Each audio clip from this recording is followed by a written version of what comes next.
광채 내게 비춰 주시옵소서. 그 밝은 얼굴 배울 때 나의 영혼 기쁘다. 아멘. 오늘은 종려 주일입니다.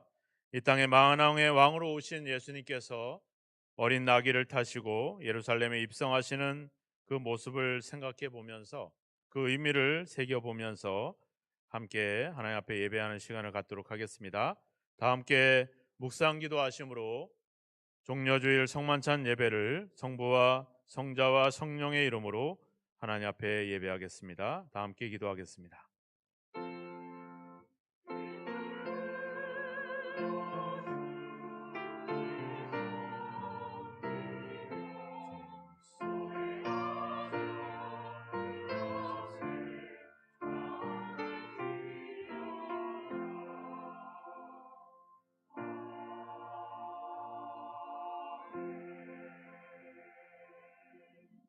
너희 안에 이 마음을 품으라. 곧 그리스도 예수의 마음이니 그는 근본 하나님의 본체시나 하나님과 동등됨을 취할 것으로 여기지 아니하시고 오히려 자기를 비워 종의 형체를 가지사 사람들과 같이 되셨고 사람의 모양으로 나타나사 자기를 낮추시고 죽기까지 복종하셨으니 곧 십자가에 죽으심이라.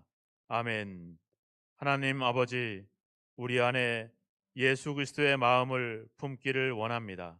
만왕의 왕으로 오셨지만 어린 나귀를 타시고 예루살렘으로 향하여 십자가를 향하여 걸어가시는 주님의 그 모습이 우리의 삶이 되게 하시고 우리의 믿음의 방향이 되게 하여 주옵소서. 모든 영광을 하나님께 올리오며 예수 그리스도의 이름으로 기원하옵나이다. 아멘.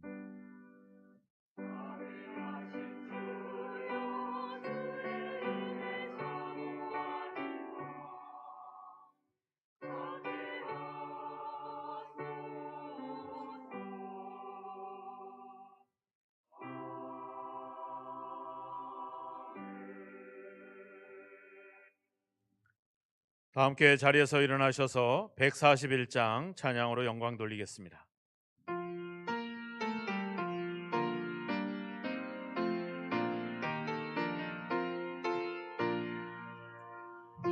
호산나 호산나 다 노래 부른다. 수많은 아이들이 즐거운 노래로 그 품에 안으시고 복 주신 주님께 몸과 마음 들여 주 찬양합니다. 저 감난산 길 따라 금물이 따르며 그 손엔 종려가지 흔들며 외친다. 만왕의 왕 주 예수 나귀를 타시고 그 어린이들 노래 다 받아 주신다. 호산나 그의 노래 우리도 부르자. 주 예수 우리 구주 우리의 전능왕 온 몸과 마음 다해 목소리 높여서 영원히 기쁜 노래 주 앞에 드리자.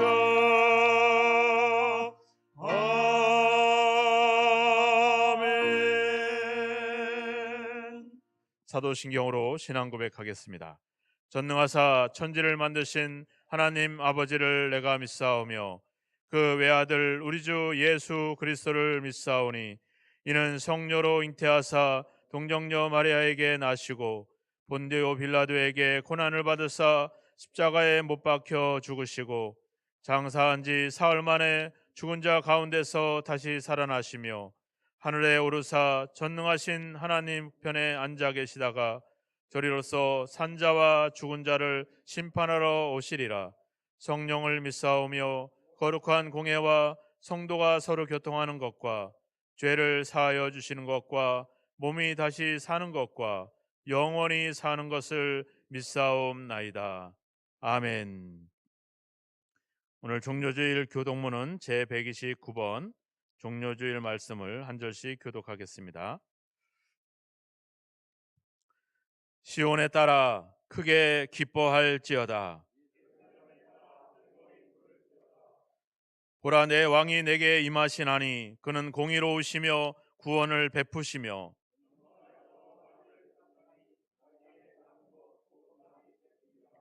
내가 에브라임의 병거와 예루살렘의 말을 끊겠고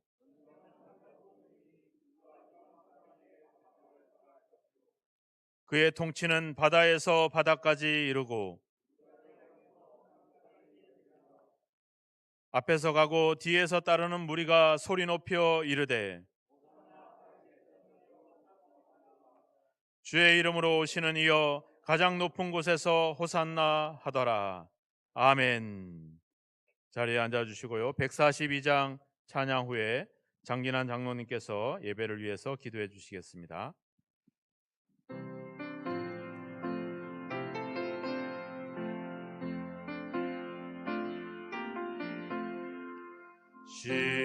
시온에 오시는 주 호산나 찬송하며 두 손 들고 기쁨으로 내 주를 맞이하리.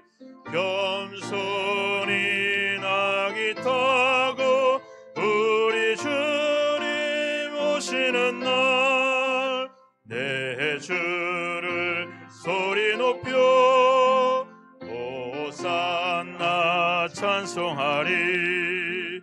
시온에 오시는 주 호산나 찬송하며 종려가지 손에 들고 내 주를 맞이하리. 만왕의 왕이 되신 우리 주님 오시는 날 내 주를 소리 높여 호산나 찬송하리. 시온에 오시는 주 호산나 찬송하며 모든 백성 소래하며 내 주를 맞이하리. 만민의 구주 되신 우리 주님 오시는 날 내 주를 경배하며 호산나 찬송하리.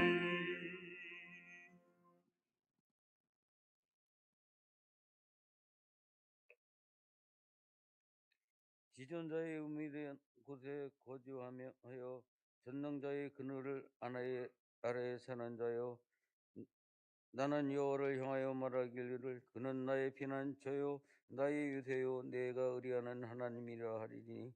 이는 그가 나를 새 사냥꾼의 울무에서와 심한 전염병에서 건지실 것이미로다. 아멘. 사랑의 아버지 하나님, 감사합니다. 저에게 2023년을 허락하신 게 어저께 같은데 또한 아버지 하는 꽃피는 4월을 맞이하게 해주시니 감사합니다. 우리의 지난날에 코로나로 인한 어려운 가운데서도 지켜주시고 불꽃 같은 능동자로 지켜주시사 아버지 하나님 은혜 안에 거하게 하심을 감사드립니다. 너는 내 것이라 내가 너를 지명하여 불렀다 하시며 하나님 권세 안에 거하게 하시며 우리에게 일용할 양식을 주시며 우리의 삶을 붉고 고단 능동자로 지켜주심을 감사드립니다. 우리의 지난 날을 돌이켜볼 때에 아버지 하나님 주님을 사랑하는 마음보다 세상을 사랑하고 자신을 사랑하는 마음이 가득하였음을 고백합니다. 주님을 향한 열심이 부족하였음을 고백합니다. 아버지 하나님 저희를 긍휼히 여겨주시고 이 시간 저희에게 예수님으로 옷 입혀주시고 예수님의 능력으로 승리하는 삶이 되게 축복하여 주시옵소서. 오늘 종료주의를 향하여 주 앞에 모였습니다.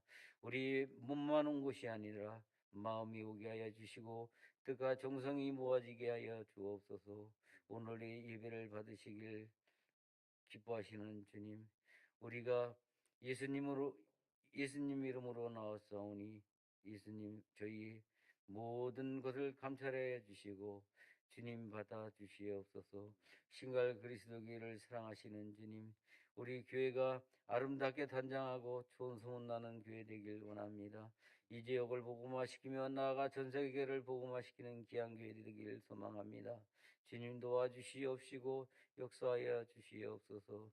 우리의 사업과 재정을 축복하여 주시고 모든 기관을 부흥 발전시켜 주시길 기도합니다. 인원이 지금은 심히 적습니다. 그러나 주님 믿사오니 청대케 하여 주시길 기도합니다. 또한 우리 예배드리는 우리의 처소에 아버지 하나님 빈자리가 많이 있습니다. 아버지 하나님 채워 주시옵소서. 우리에게 아버지 하나님 주님 명령하셨습니다. 강권하여 내 집을 채우라 하셨사오니 강권하여 내 집을 채울 수 있는 저희들의 믿음과 능력을 허락하여 주시옵기를 기도합니다. 또한 세우신 목사님 붙잡아 주시옵시고 성령의 두루마리로 입혀 주시옵시고 목회를 하는데 부족함이 없도록 큰 능력으로 강건함으로 축복하여 주시옵소서. 또한 이 시간 주의 말씀을 증거할 때에 아버지 하나님 성령의 충만함으로 임하여 주시고 그 말씀이 우리의 심령 골수를 쪼개게 하여 주시고 모든 문제가 해결되는 귀한 능력의 말씀이 되도록 축복하여 주옵소서. 우리 이 시간을 위하여 기수하는 모든 예배위원들을 축복하시고 또한 성가대를 기억하여 주시옵소서. 그들이 찬양이 아버지의 간절한 찬양이 되게 해주시고 주님이 기뻐 받으시는 찬양이 되게 하여 주시옵소서. 이 시간도 예수님으로 모이는 모든 교회들과 성도님들의 기도 예배를 받으시옵소서. 시종을 주께 부탁드립니다. 예수님 이름으로 기도드립니다. 아멘.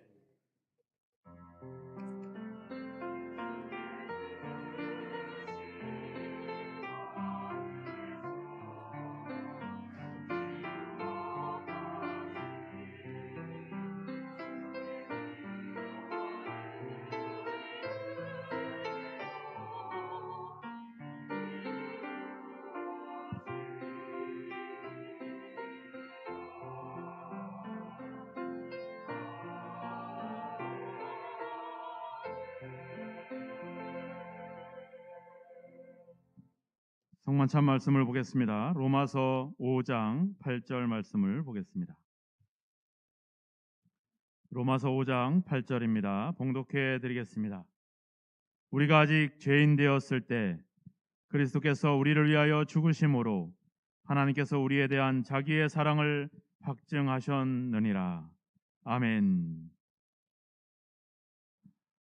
오늘 말씀에서는 주님께서 죽으셨다라고 표현하고 있고 우리를 위해서 죽으셨다라고 기록을 하고 있습니다.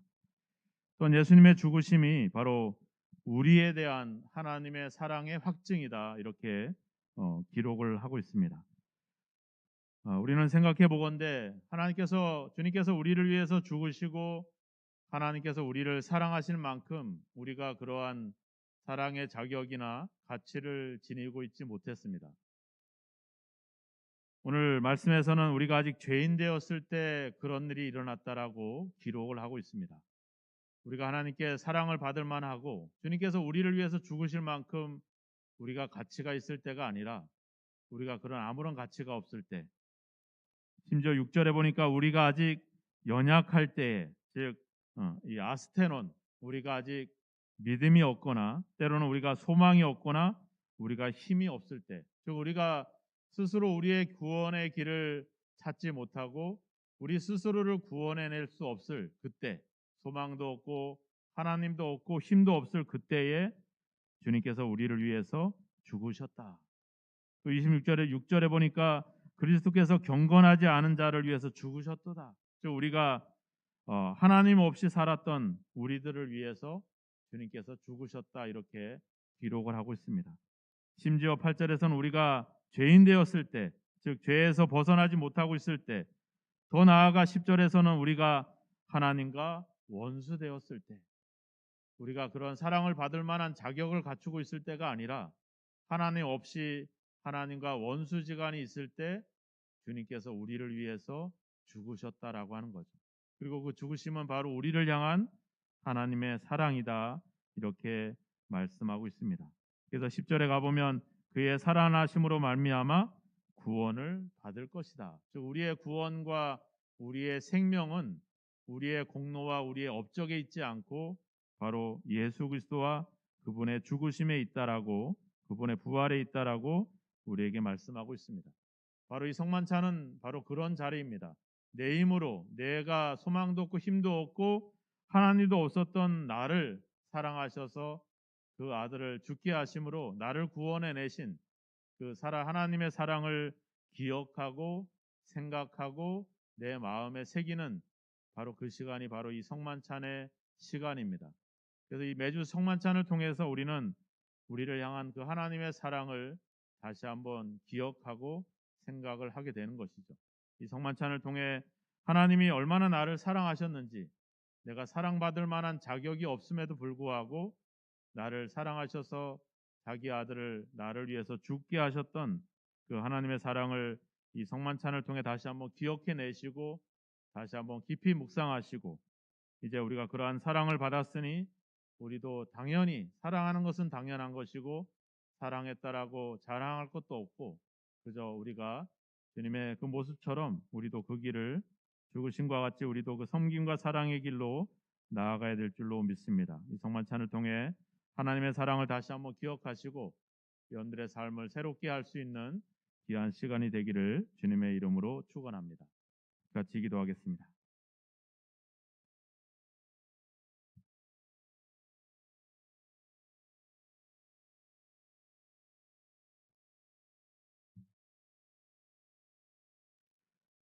하나님 감사합니다. 우리가 하나님의 사랑을 받을 만한 자격이나 가치가 없음에도 불구하고 우리가 죄인 되었을 때, 하나님과 원수 되었을 때 그 아들을 죽게 하심으로 말미암아 아버지 우리가 구원을 얻게 되고 하나님과의 관계를 회복할 수 있는 귀한 은혜를 주신 것을 감사합니다. 우리를 향한 그 놀라운 사랑을 이 매주 이 성만찬을 통해 우리가 확인할 수 있고 기억할 수 있고 마음에 새길 수 있는 귀한 시간을 주신 것을 감사합니다. 이제 하나님으로부터 놀라운 사랑을 우리가 입었사오니 우리도 사랑하게 하시고 우리도 다른 사람을 섬기게 하시고 다른 사람을 위해서 희생할 수 있는 믿음의 삶을 살아갈 수 있도록 우리를 인도하여 주옵소서. 예수 그리스도의 몸을 기념하는 떡을 가지고 예수 그리스도의 피를 기념하는 잔을 가지고 예수 그리스도의 이름으로 축사하옵나이다. 아멘.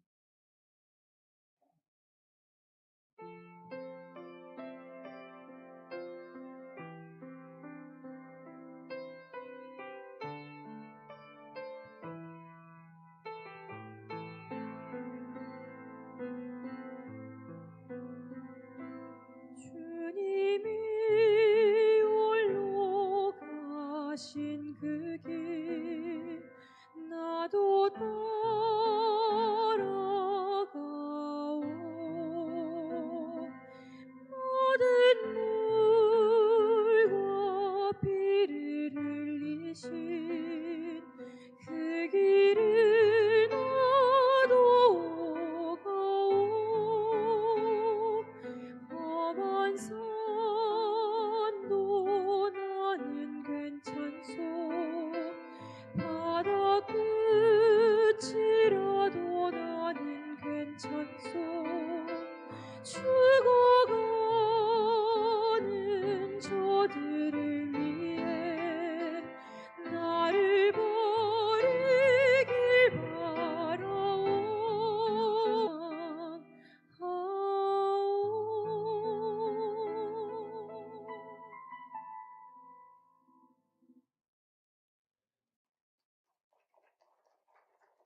하나님의 말씀을 보겠습니다. 구약 성경 스가랴 9장 9절에서 10절 말씀을 보겠습니다. 스가랴서 9장 9절에서 10절입니다. 함께 봉독하겠습니다. 시온에 따라 크게 기뻐할지어다. 예루살렘에 따라 즐거이 부를지어다. 보라, 내 왕이 내게 임하시나니 그는 공의로우시며 구원을 베푸시며 겸손하여 나귀를 타시나니 나귀의 작은 것 곧 나귀 새끼니라. 내가 에브라임의 병거와 예루살렘의 말을 끊겠고 전쟁하는 활도 끊으리니 그가 이방 사람에게 화평을 전할 것이요 그의 통치는 바다에서 바다까지 이르고 유브라데 강에서 땅끝까지 이르리라. 아멘. 이 시간에 우리 할렐루야 찬양대에서 호산나 주의 이름으로 오시는 이여 찬양으로 영광을 돌리겠습니다.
우리도 한번 외쳐볼까요? 호산나 하고 시작.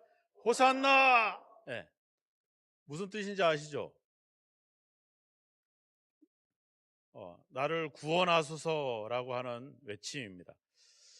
호산나 다윗의 자손이여 하면서 수많은 사람들이 예수님을 환영합니다.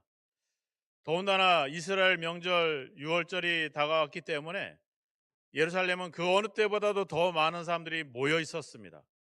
그리고 그 모인 그곳에 바로 만왕의 왕이신 예수 그리스도께서 예루살렘 성전으로 입성을 합니다. 수많은 사람들은 기대가 컸습니다. 누가복음 19장에 가보면 온 무리가 자기들이 본 바 모든 능한 일로 인하여 기뻐하며 큰 소리로 하나님을 찬양하더라 이렇게 하고 있습니다. 이제 우리를 구원할 메시아가 이제 예루살렘으로 왔으니까 이제 우리는 애굽에 있었던 그 자유의 날, 해방의 날처럼 이제는 우리가 로마의 압제에서 벗어나서 이제는 행복한 나라, 살기 좋은 나라가 될 것이라는 온 기대 속에 수많은 백성들이 호산나를 외치면서 예수님을 환영하고 기뻐합니다. 제자들도 한껏 부풀어 올랐습니다. 왜? 이제 예수님이 권세를 차지하고 권력을 차지해서 자기들이 누리게 될 그 영광을 생각해 보니까 이제는 그들은 상당히 되게 기대하고 되게 마음이 가슴이 뛰는 그런 상황이었습니다. 예수님도 그렇고 예수님의 제자들도 그렇고 또 예수님을 환영하는 이스라엘 백성들도 그렇고 그들 모두가 예수님을 환영합니다. 또 예수님은 성전에 들어가서 성전을 뒤집어 엎습니다. 채찍을 휘두르고 짐승을 쫓아내고 돈 바꾸는 자들의 상을 뒤집어 엎고 성전이 기도하는 집이 아니라 강도의 소굴이 되어버린 그 성전을 정화시키고 그런 활동들을 벌이시게 되죠. 이 정도로 모든 백성이 환영하고 모든 제자가 의기양양하고 또 성전이 막 뒤집어 엎을 정도로 이런 변화가 일어났다면 우리는 최소한 예수님이 이런 모습으로 등장을 해야 되지 않겠나 하는 생각을 갖습니다. 사진을 한번 볼까요?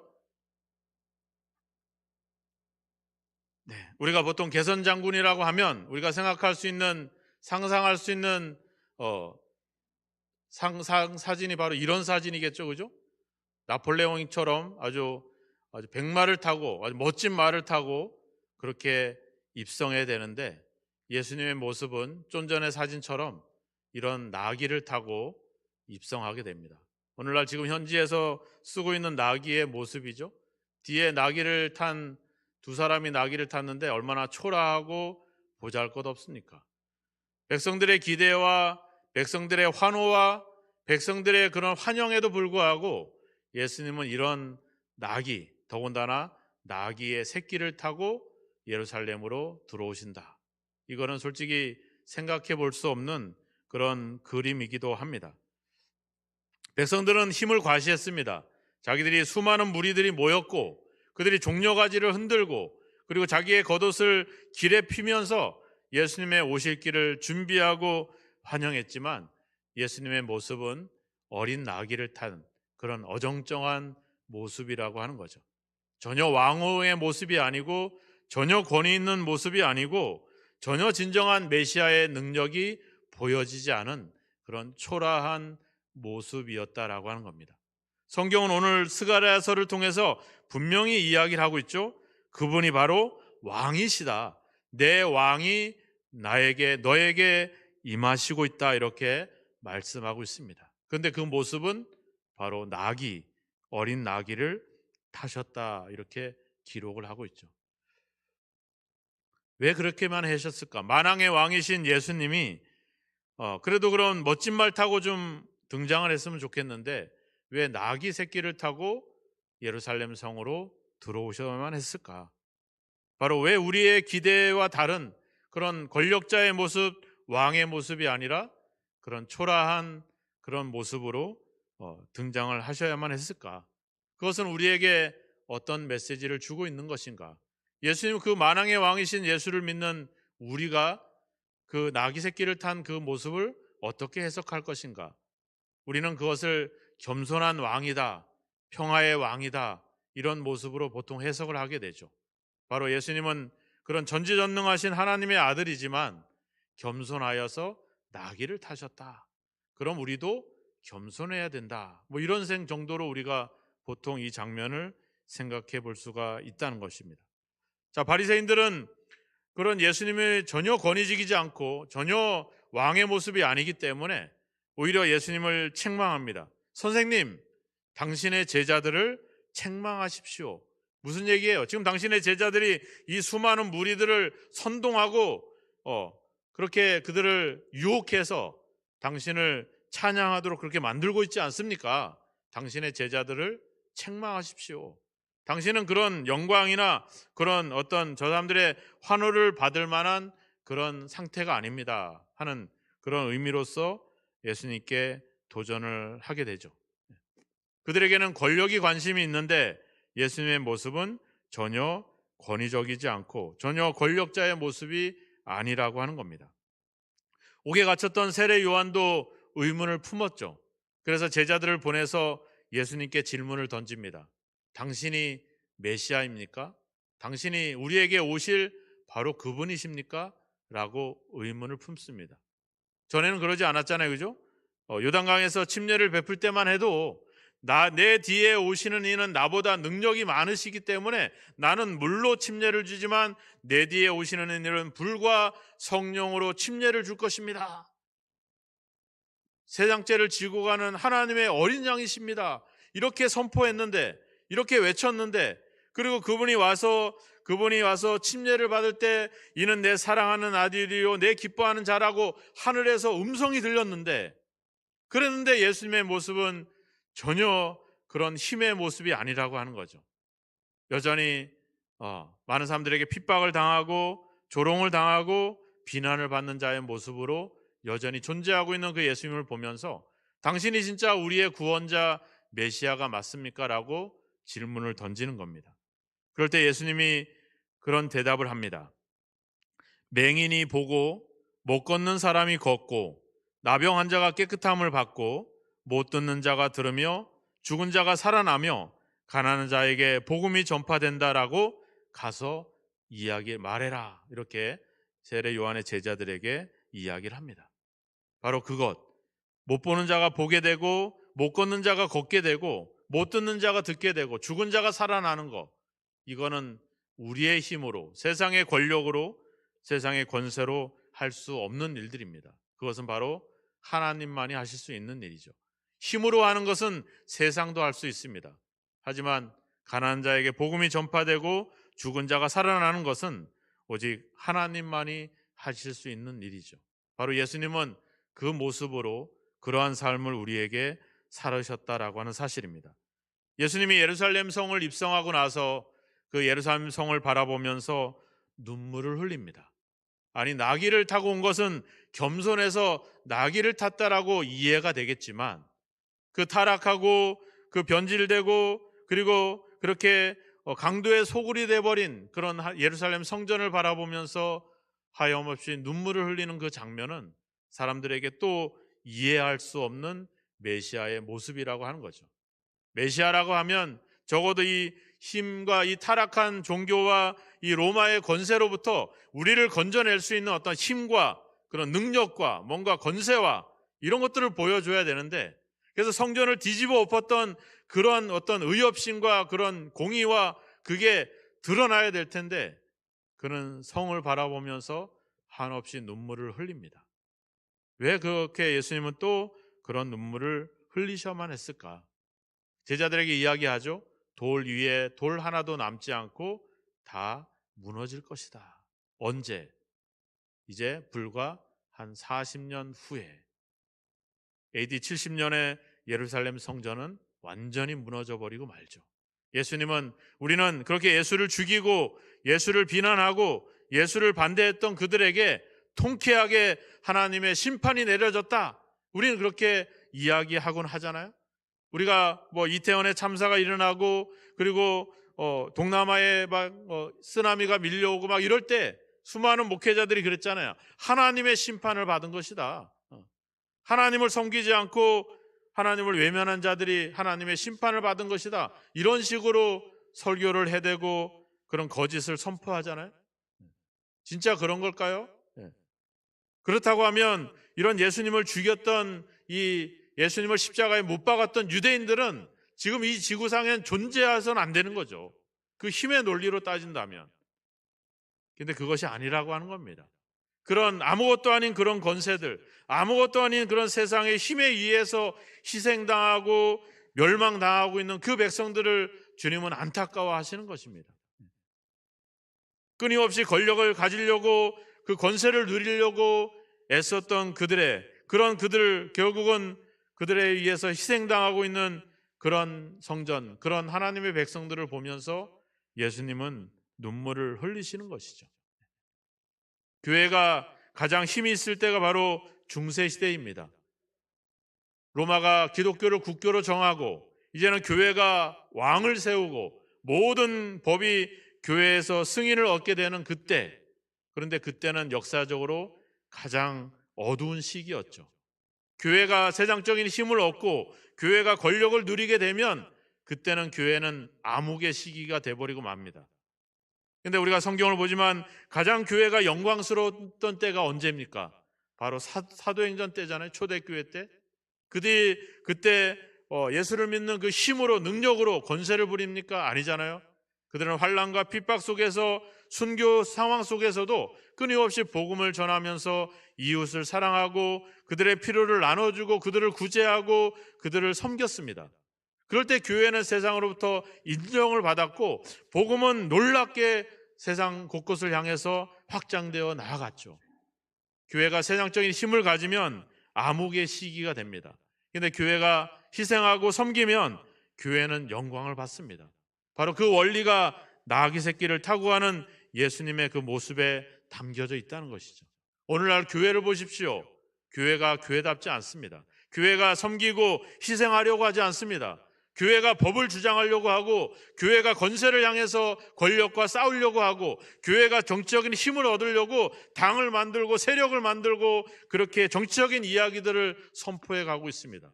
교회가 그래서 힘을 얻었습니까? 교회가 그래서 세상으로부터 인정을 받았습니까? 전혀 그렇지 않잖아요. 세상은 계속해서 비난을 당합니다. 수많은 사람들이 교회를 떠납니다. 왜 떠날까요? 코로나 때문에 아닙니다. 교회가 교회답지 않고 교회가 세상에서 얻어지는 것을 교회가 얻으려고 하니까 사람들은 떠나버리고 마는 거죠. 교회가 돈이 우선이 되고 힘이 우선이 되고 권력이 우선이 되니까 사람들은 교회를 떠나갑니다. 왜? 그거는 세상에서도 발견할 수 있고 세상에서도 누릴 수 있으니까 굳이 내가 왜 교회 가서 희생하면서 그것을 누리냐고, 세상에 가서 누리면 되지. 교회를 떠나는 겁니다. 교회는 힘을 얻어서는 안 됩니다. 교회는 권력을 가져서는 안 됩니다. 교회는 자랑해서도 안 됩니다. 그래서 예수님은 이야기했잖아요. 교회는, 성전은 기도하는 집이다. 기도하는 집이라는 게 뭐예요? 우리가 왜 기도합니까? 내가 부족하니까, 내가 불쌍하니까, 내가 안 되니까, 내가 소망이 없으니까, 내가 힘을 없으니까 하나님 도와주세요. 주여 나를 불쌍히 여기소서, 나는 죄인입니다. 이 고백을 하는 게 기도잖아요. 기도 교회에 와서 바리새인처럼 자랑하는 사람 없잖아요. 주여 나는 7일에 2번씩 금식을 합니다. 나는 11조를 바칩니다. 나는 저기 있는 세리와 같지 않고 나는 경건하고 금식하고 기도합니다. 그게 기도가 아니잖아요. 그죠? 기도는 뭐예요? 나는 못합니다. 나는 할 수 없습니다. 나는 부족합니다. 하나님 없이는 안 됩니다. 그래서 기도해서 그래서 서로를 긍휼히 여기고 서로를 사랑하고 서로를 위로하고 서로에게 내가 힘이 되려주고 애쓰고 서로 섬기고, 이게 바로 교회라고 하는 거죠. 그런데 뭘로 만들었다는 거예요? 강도의 소굴로 만들었다는 거죠. 강도가 뭡니까? 힘으로 제압하는 거 아니에요? 위협합니다. 억압합니다. 폭력을 가합니다. 그래서 뭐 하자는 거예요? 자기의 이익을 취하는 거죠. 자기의 소득을 취하는 거. 그게 바로 교회, 강도의 소굴이 되는 거죠. 교회가 바로 그런 곳이 돼서는 안 된다는 거죠. 교회에서 내가 자랑하고 내 이야기를 하고 내가 얼마나 뛰어났는지를 주장하는 것이 교회가 아닙니다. 교회는 섬기는 거죠. 왕으로 오셨지만 나귀 새끼를 타는 그 주님과 같이 우리가 하나님의 자녀고 하나님으로부터 모든 권세를 얻었지만 권세를 누리지 않고 자기를 낮추고 나보다 남을 낮게 여길 수 있는 그 현장, 그것이 바로 교회가 되어야 되는 것이죠. 교회가 그 역할들을 회복할 때 교회는 영광을 얻게 되는 것입니다. 말하자면 연약한 자들이 모이는 곳, 그것이 바로 기도하는 집이고 그것이 바로 교회인 것이죠. 그런 교회에서 우리가 이익을 추구하거나 그런 교회에서 내가 내 권리를 주장한다거나 이런 행동들은 우리가 멈춰야 된다라고 하는 것입니다. 우리가 어린 또 성도가 신앙이 연약한 사람들, 우리 어린 자녀들을 보면서 나도 그때 힘들었는데 하나님의 은혜로 내가 이겨놨는데 내가 같이 기도해 줄 테니까 힘을 내. 그러면서 격려하고 위로하는 현장이 돼야 되는 거죠. 내가 어릴 때는 그렇게 안 했어. 내가 밥을 할 때는 이런 맛이 안 나왔어. 내가 얼마나 맛있게 했는데, 내가 얼마나 교회를 위해서 내 인생을 바쳤는데, 내가 얼마나 교회를 위해서 내가 헌신해 왔는데 너희들은 왜 아직도 그 모양 굿거리냐고 이야기하는 것이 교회가 아니라고 하는 거죠. 내가 목사인데 성도들이 목사의 말을 안 듣고 그게 무슨 짓이냐고 외치는 게 교회가 아니라고 하는 거죠. 내가 권사인데, 내가 장로인데, 내가 집사인데라고 자기의 권리와 자기의 권세를 부리는 것이 교회가 아니라고 하는 겁니다. 백마를 타고 칼을 휘둘리면서 입성하는 것이 교회가 아니라고 하는 거죠. 나귀를 타고 자기를 낮추고 내가 죽는 데까지 가는 거, 그게 바로 교회입니다.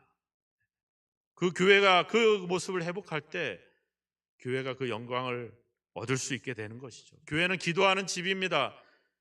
우리의 믿음은 바로 그런 모습으로 그렇게 살라고 주님은 지금도 나귀 새끼를 타고 성전으로 들어가는 것입니다. 호산나 다윗의 자손이여 우리를 구원하소서. 이제 진정한 메시아의 힘과 능력과 권세가 이제 드러날 것이야. 이제 우리가 예수님이 권세를 잡으면 나는 하나님 우편에, 나는 좌편에 앉을 거야. 네가 높으냐 내가 높으냐 싸우는 자리가 믿음의 자리가 아니라고 하는 거죠. 만왕의 왕이신 그분이 어린 나귀를 타신 그 이유, 바로 그것이 우리가 가야 될 삶의 길이고 우리의 믿음의 모습이라고 하는 것입니다. 권력으로 휘두르는 것이 아니라 권력 아래 자기를 희생시키는 것, 그것이 신앙이고 그것이 교회라고 하는 사실입니다. 그것을 예수님은 친히 나귀 새끼를 타시는 모습으로 우리에게 그 모습을 보여주시는 거죠. 그 자기를 죽이려고 하는 그들 앞에 이제 며칠 안 있으면 이제 이런 호산나를 외쳤던 이들이 예수를 십자가에 못 박으라고 돌변해내고 서로 높은 자리에 앉았겠다고 자랑했던 제자들이 예수를 버리고 다 도망하는 그런 힘의 논리 속에 그렇게 좌절하고 절망해가는 그들을 보면서 안타까워서 만왕의 왕이신 예수님이 눈물을 흘리시는 것, 그것이 바로 우리가 가야 될 삶의 모습이라고 하는 것이죠. 그것이 바로 우리가 가야 될 진정한 믿음의 방향이라고 하는 사실입니다. 주님은 나귀 새끼를 타고 예루살렘 성으로 입성을 하셨습니다. 그리고 그는 예루살렘 성을 향해서 비난하지 않고 보복하지 않고 그 성을 향해서 눈물을 흘리십니다. 이제 그분은 그런 자들을 위해서, 우리를 위해서 고난을 받으시고 이제는 십자가를 지십니다. 그리고 십자가에서 그는 어찌하여 나를 버리셨나이까라고 외치면서 마지막 운명을 하십니다. 그것이 이번 주간 우리가 겪어야 될, 우리가 생각해야 될 중요한 어떤 그런 절기라고 하는 거죠. 주님이 왜 나귀 새끼를 타고 입성하셔야만 했는가? 왕으로 오신 그분이 백마가 아니라 왜 나귀 새끼를 타야만 됐는가? 그분이 왜 예루살렘 성을 향해서 힘을 휘두르지 않고 그 성을 향해서 우셔야만 했는가? 그분이 왜 자기를 십자가에 못 박는 자들을 용서하면서 그는 그렇게 십자가에서 그렇게 힘없이 죽어가야만 했는가? 왕이신 그분이, 만왕의 왕이신 그분이, 하나님의 아들이신 그분이, 하나님 자신이신, 하나님의 본체이신 그분이 왜 그런 길을 가야 됐는가? 단순히 우리가 겸손해서 평화의 왕으로 오셨기 때문에가 아니라 그것은 바로 우리가 가야 될 삶의 모습이고 우리가 살아가야 될 우리 성도의 삶의 방향이기 때문에 주님은 그런 삶을 우리에게 살아가신 것입니다. 우리가 다시 한번 주님의 그 모습을 보면서 우리는 다시 한번 겸손히 그 일들을 행해야 될 줄로 믿습니다.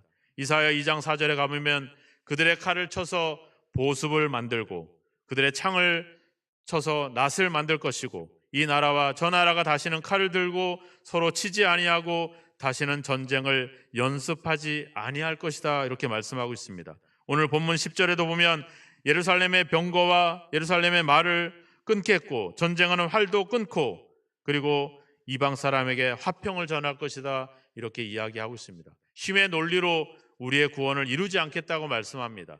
권세로, 권위로서 하나님의 뜻을 이루지 않겠다고 말씀합니다. 오직 나귀 새끼를 타시는 그 평화의 모습으로, 화평함으로, 자기를 죽임으로 바로 하나님의 통치를 이루겠다라고 말씀하고 있습니다.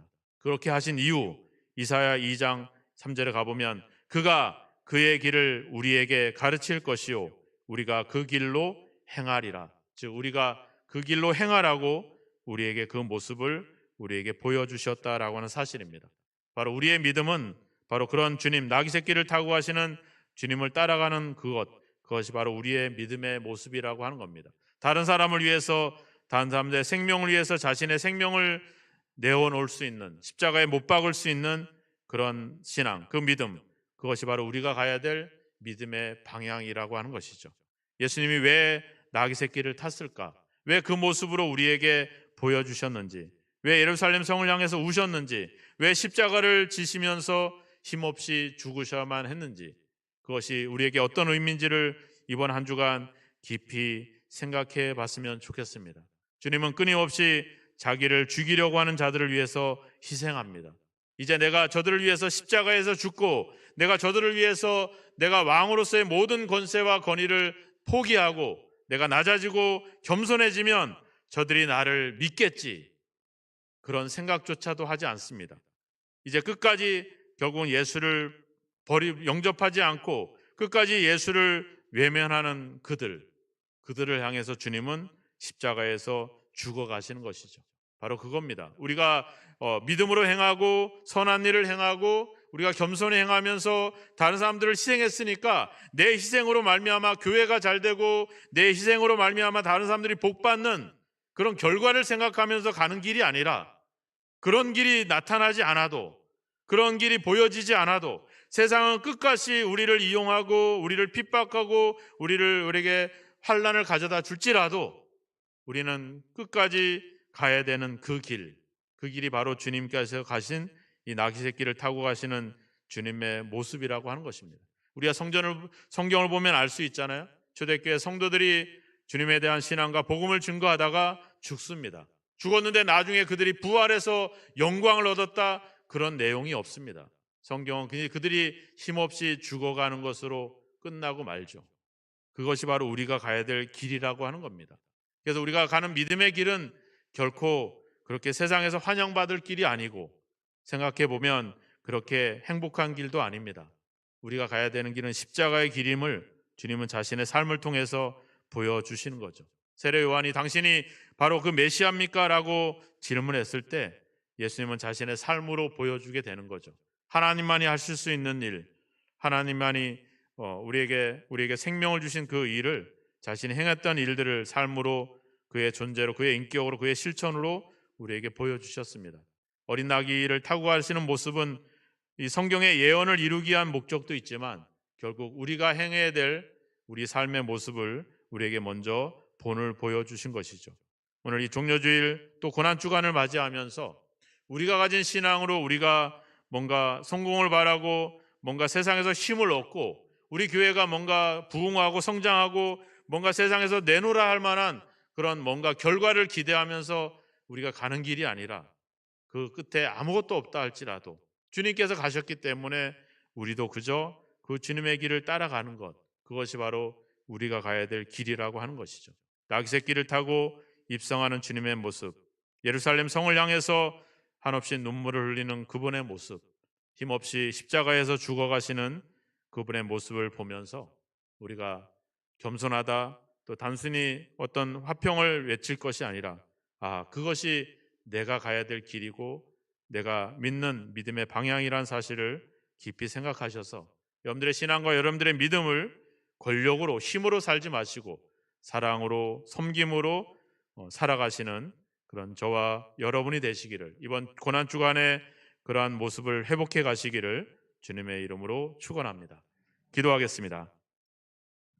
이 시간에 함께 기도하겠습니다. 우리가 믿음으로 무엇인가를 얻고자, 뭔가 대단한 것을 이루고자 생각해왔던 욕심들을 내려놓고 주님께서 나귀 새끼를 타고 예루살렘 성으로 들어가시는 모습과 그 성을 향해서 눈물을 흘리시는, 또 십자가에 죽으시는 그 모습을 생각하면서 주님, 어떤 결과에도 불구하고 우리는 그저 주님께서 가신 그 길을 믿음으로 따르기를 원합니다 고백하면서 기도하는 시간을 갖겠습니다. 기도하겠습니다.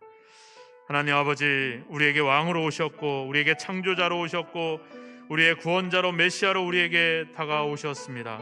그래서 우리는 힘을 기대했고 우리는 아버지 하나님 주여 세상에서 내세울 만한 보란듯이 아버지 주여 자랑할 만한 것들을 기대했습니다.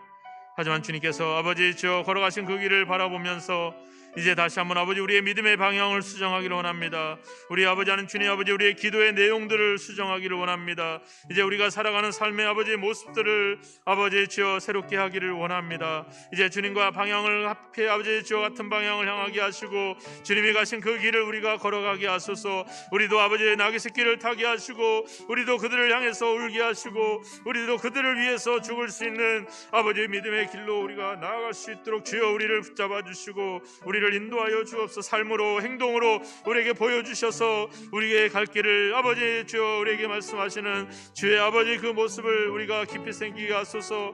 우리도 아버지 그 길로 걸어가게 하소서. 아버지 하나님의 미라되어 땅에 떨어져 죽는 아버지 주여 그 길로 나아가게 하소서. 어떤 결과 어떤 아버지 주여 승리 어떤 아버지 멸류관 어떤 아버지 영광을 바라보지 않게 하시고 오직 우리가 가야 될 길 그 길로 부름받은 사실들의 앞에 순종하며 이 길을 걸어가게 하옵소서. 좀 더 겸손하게 하시고 좀 더 낮아지게 하시고 좀 더 섬김의 자리에 있게 하시고 아버지 좀 더 아버지 자신들을 십자가에 못 박을 수 있는 아버지의 자리로 나아가게 하소서. 아버지 나의 십자가를 지고 주님을 따를 수 있는 아버지 그 길로 나아가게 하소서. 우리의 모습이 아버지 되게 하소서. 아버지 우리의 믿음의 방향들이 다시 한번 바로 설정하게 하소서. 아버지 우리의 성도들 아버지의 삶의 모습이 어떠함을 아버지 주여 그 주님의 모습을 통해서 발견하게 하시고 그 길로 아버지 걸어갈 수 있도록 주여 우리를 도우시길 원합니다. 주님 우리를 용서하시고 들어 주옵소서. 하나님 교회가 힘을 얻으려고 했습니다. 교회가 세상의 힘으로써 아버지의 세상을 제압하려고 했습니다. 우리가 가진 아버지 공로와 우리의 업적과 우리의 신앙으로 얼마나 우리가 뛰어난지를 얼마나 주여 우리가 자랑하고 내세울 만한 것들을 가지고 이야기해왔던 우리의 모습들을 회개합니다. 만왕의 왕으로 우리에게 오시는 그 왕께서 어린 나귀를 타시는 그 모습을 우리가 기억하지 못한 채 우리는 더 큰 영광과 승리만을 바라보고 있었습니다. 이제 주님 우리의 십자가를 지고 주님을 따르기를 원합니다. 우리도 나귀 새끼를 타고 아버지 주여 그들을 위해서 눈물을 흘리며 그들을 위해서 죽는 아버지의 죽음의 자리로 우리가 나아가게 하옵소서. 그래서 아버지 주여 우리가 어떠한 결과에도 아버지 연연하지 않고 그저 주님이 가신 그 길을 믿음으로 따르게 하시고 그 길로 부름받은 사실들을 기억하여 늘 아버지의 사랑으로 섬김으로 살아가는 저희들의 삶이 되게 하시기를 간절히 원하고 소망합니다. 세상의 많은 풍조와 세상의 힘의 논리에 유혹당하지 않게 하시고 우리의 신앙과 우리의 믿음과 우리의 기도가 그 힘의 아버지 수단이 되지 않게 하시고 하나님 아버지 이번 한 주간 아버지 고난 주간을 통해서 우리의 믿음의 모습 우리의 삶의 모습들을 돌아보고 어린 나귀를 타고 아버지 주여 가시는 주님의 모습을 우리도 온전히 뒤따를 수 있는 그래서 아버지 환호성과 큰 소리가 아닌 겸손히 아버지 섬김으로 사랑으로 희생으로 주님을 쫓을 수 있는 진정한 제자의 삶을 살아가도록 주여 우리를 붙잡아 주옵소서. 예수님의 이름으로 기도하옵나이다. 아멘. 찬송 216장 찬양 드리겠습니다.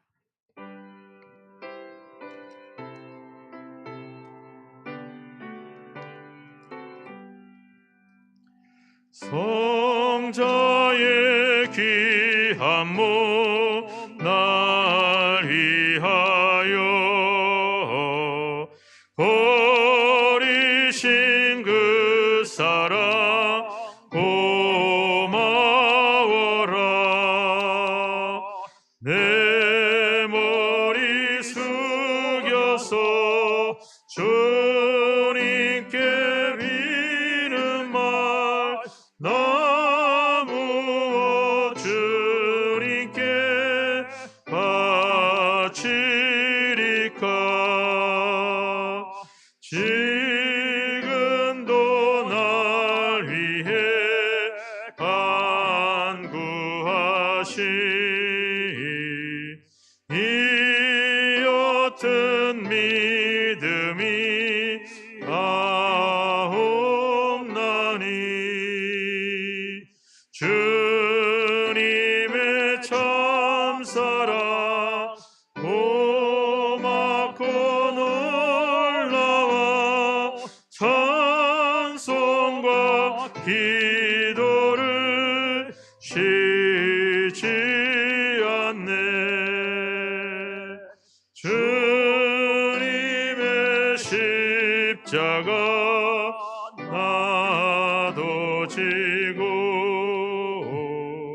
진실한 믿음과 마음으로 형제의 사랑과 친절한 위로를 네게 나 베풀게 하옵소서. 만 가지 은혜를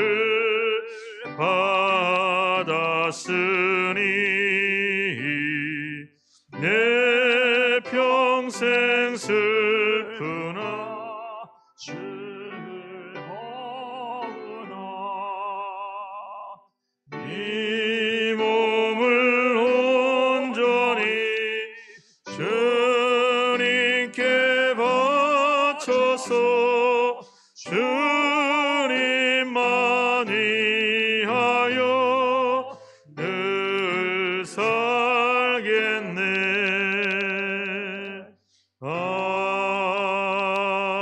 아멘. 하나님 아버지 감사합니다.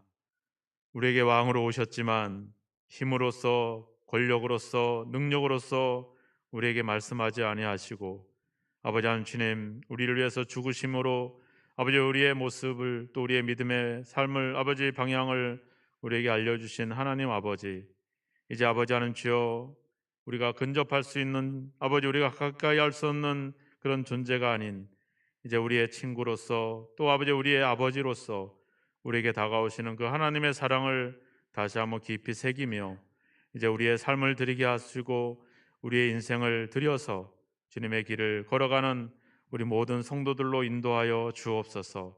이 시간도 우리의 마음을 드립니다. 우리가 새롭게 결단하는 우리의 아버지 신앙을 고백합니다. 이제 아버지 하나님 주여 그 마음을 또 예물에 담아 예물을 드립니다. 주님께서 예물들을 받으시고 주의 영광을 위해서 우리로 하여금 더 낮아지는 자리로 더 아버지 주여 십자가를 지고 주님을 따를 수 있는 길로 우리를 인도하시고 우리의 믿음을 지켜 주시옵소서. 10의 1조를 드리오니 하나님의 것을 받으시고 아버지 싸울 것이 없도록 부어주시겠다 하시는 은혜를 주시되 아버지 힘의 논리로 권리로 주지 않게 하시고 오직 그것을 주신 은혜를 또 아버지 주님을 위해 복음을 위해 또 이 생명을 위해 쓸 수 있는 그런 복된 길로 인도하시고 함께 하옵소서. 감사의 예물을 드립니다. 시련과 고난 속에서도 감사하게 하시고 어떠한 결과가 주어지지 않아도 감사하게 하시고 그저 주님을 따라갈 수 있는 그 자체로 감사할 수 있는 그 감사에 이를 수 있도록 그 믿음과 삶을 지키시고 인도하여 주옵소서. 선교 예물을 드립니다. 복음을 위해서 기도하는 마음으로 드리오니 또 아버지 예물들이 쓰여지는 곳에 복음의 확장이 이루어지고 하나님의 영광이 드러나게 하시며 저들 삶에도 많은 구원의 열매, 영혼의 열매를 거둘 수 있도록 복의 복을 더하여 주옵소서. 장학 헌금을 드립니다. 아버지 앞에 주여 정한 예물을 드립니다. 몸으로 마음으로 봉사하며 섬기며 우리의 시간과 우리의 마음과 우리의 삶을 주님께 드립니다. 하나님께서 받으셔서 하나님의 영광을 위해서 사용하시고 우리로 하여금 어떠한 영광이 주어지지 않아도 하나님과 함께 할 수 있고 복음에 참여할 수 있는 일에 감사하며 믿음으로 묵묵히 주님을 따를 수 있는 귀한 믿음에 흔들림이 없는 신앙으로 우리를 붙잡아 주시고 인도하여 주옵소서. 이번 한 주간 고난 주간을 보냅니다.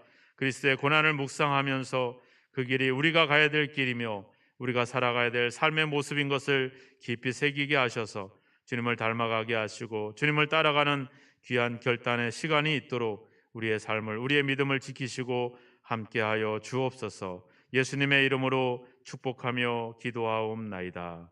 아멘.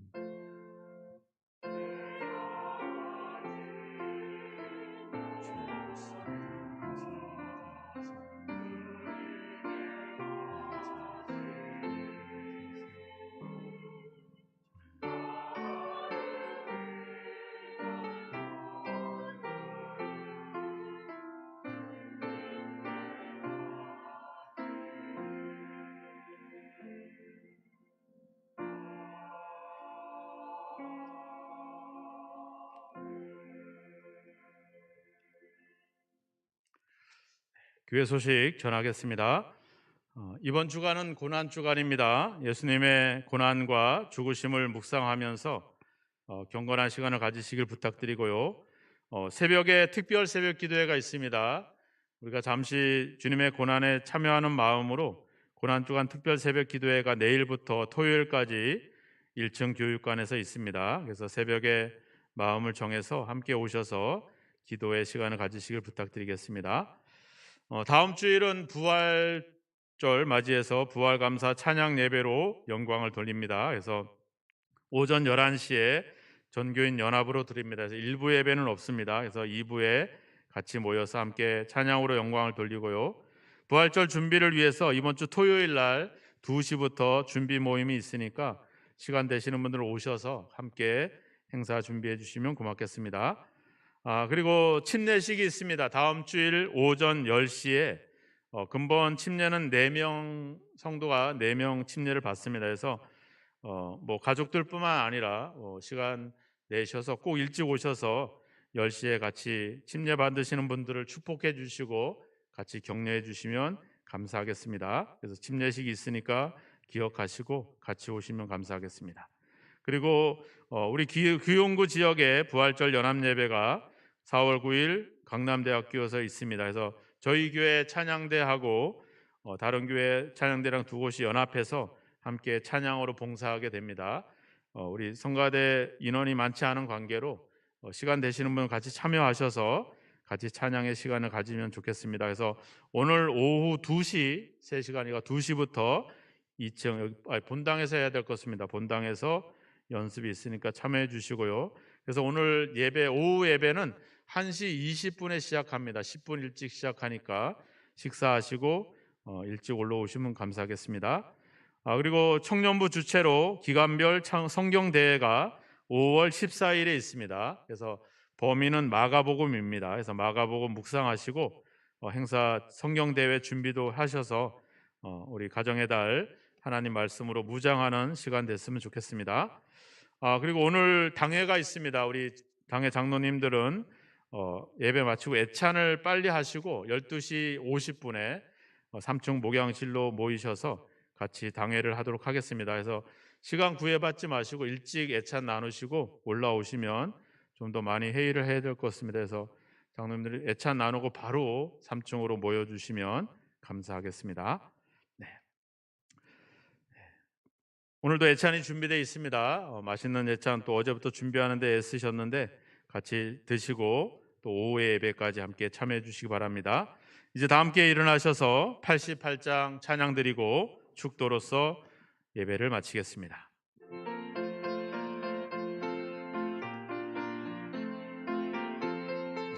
우리 좀 천천히 찬양합시다. 내 진정 사모하는 친구가 되시는 구주 예수님은 아름다워라. 산 밑에 백합하여 빛나는 새벽별 주님 영원할 길 아주 없도다. 내 맘이 아플 적에 그 위로 되시며 나 외로울 때 좋은 친구라. 주는 저 산 밑에 백합 빛나는 새벽별 이 땅 위에 비길 것이 없도다. 내 맘의 모든 염려 이 세상 고락도 주님 항상 같이 하여 주시고 시험을 당할 때에 악마의 계교를 즉시 물리치사 나를 지키네. 온 세상 날 버려도 주 예수 안 버려 끝까지 나를 돌아보시니. 주는 저 산 밑에 백합 빛나는 새벽별 이 땅 위에 비길 것이 없도다. 내 맘을 다하여서 주님을 따르면 길이 나를 사랑하 하리니 물불이 두렵지 않고 장검도 겁없네 주는 높은 산성 내 방패시라 내 영혼 먹이시는 은혜 누리고 나 친히 주를 뵙기 원하네 주는 저 산 밑에 백화 빛나는 새벽별 이 땅 위에 비길 것이 없도다